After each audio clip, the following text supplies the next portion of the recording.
Hey, what's up, guys? These are some wild times, aren't they? First, we we had COVID, and then we had Scottsdale Fashion Square burning down and trying to burn down Phoenix, and riots and all kinds of stuff across the country. We've had some pretty significant people die in some weird helicopter crashes, and now the people who hack got us. So anyway, we might as well throw something out and learn something new. So we're going to go over understanding APR, okay, and what this actually means to you. So I would watch this a few times if I were you, okay? So let's get into this. APR is misleading, and once I get through this, you'll understand why it is so. So the purpose of APR, okay, some of you might think that it's to allow consumers to shop lenders, and it's not. It's an attempt to allow a consumer to decide between different types of mortgages with varying rates, points, and fees. An example is it better to pay 4.25% with 0 points, or is it better to pay 2 points and bring the rate down to 3.75? Or is one company's lower rate better to choose even if their closing costs are higher? Different loans. It's a noble cause and makes sense to try to do this, but the approach is highly flawed, okay? And I'm going to go through why. All right, so introducing amount financed. Okay, so let's take an example. You got a $100,000 mortgage. Your interest rate is 4.25 on a 30-year fixed with no points. Lender closing fees $800. In-term interest. So when you close to the end of the month, that's your in-term interest is $300. Monthly payment, principal, and interest is $492. In the above example, the loan amount is $100,000. The loan amount. But the borrower is paying fees and in-term interest in order to obtain the loan amount minus points, lender costs, and in-term interest equal amount financed. So you have loan amount and you have amount financed. In the above example, the calculation would look like this. $100,000 loan minus $800, which are the lender fees, minus $300, which is in-term interest, is $98,900, which is the amount financed. Okay, so there's a clear distinction there. Okay, from amount financed to APR. Once the $98,900 amount finance is established, we use the monthly payment on the loan as a function of amount financed to establish APR. In that example, a $100,000 mortgage, interest rates 4.25 on a 30-year fixed monthly payment, which is the principal and interest only, is $492.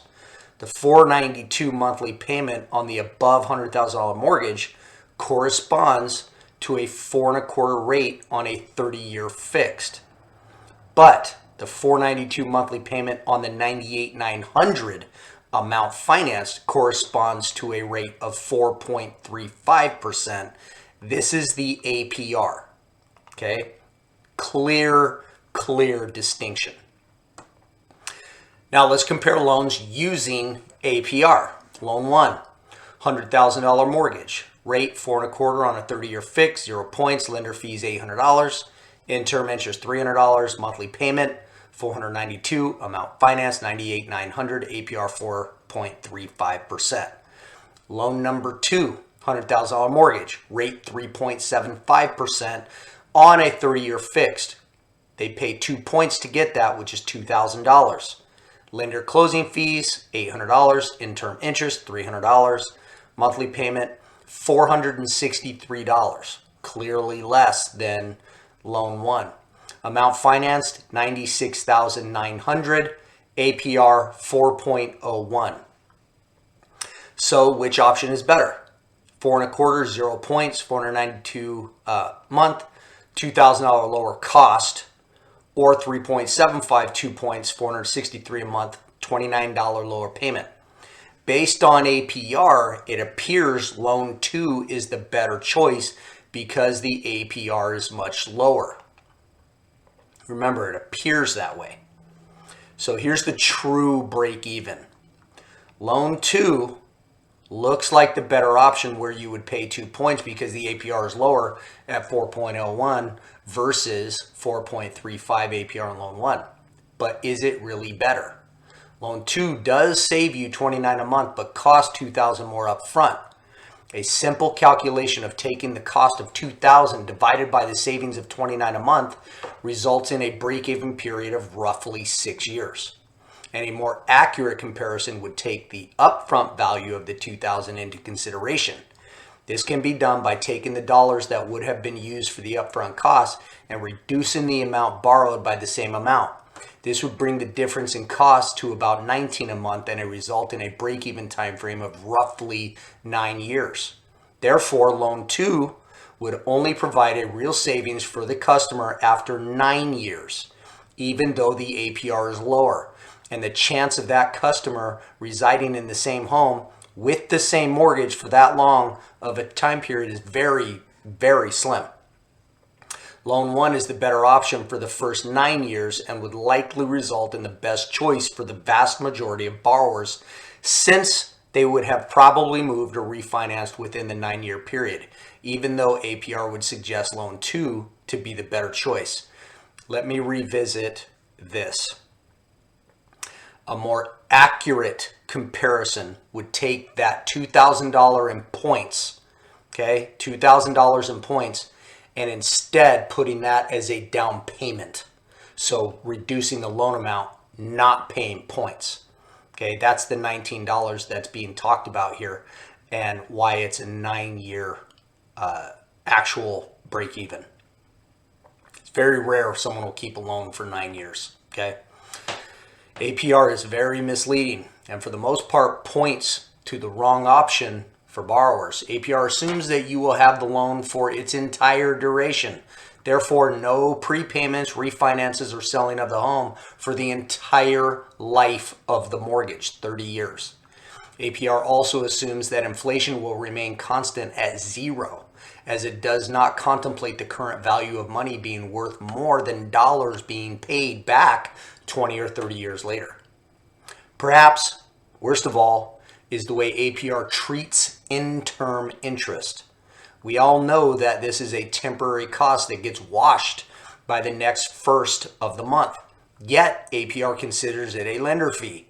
This also makes APR prone to manipulation. One lender may assume a closing at the beginning of the month, while another lender could assume a closing at the end of the month. This would result in different APRs, even though the terms of the loan are identical. You need to understand that piece so you can explain it to consumers. Okay? So here's the bottom line. APR is a flawed and inaccurate way to compare loans. It's much better to utilize the more accurate comparison of cost versus savings and take into consideration the value of money spent today for upfront costs to determine a true break even. Now, guys, here's the thing. You got to understand this stuff, okay? You've seen me over the last month go through several certifications of things, and I've been doing this 20 years, right?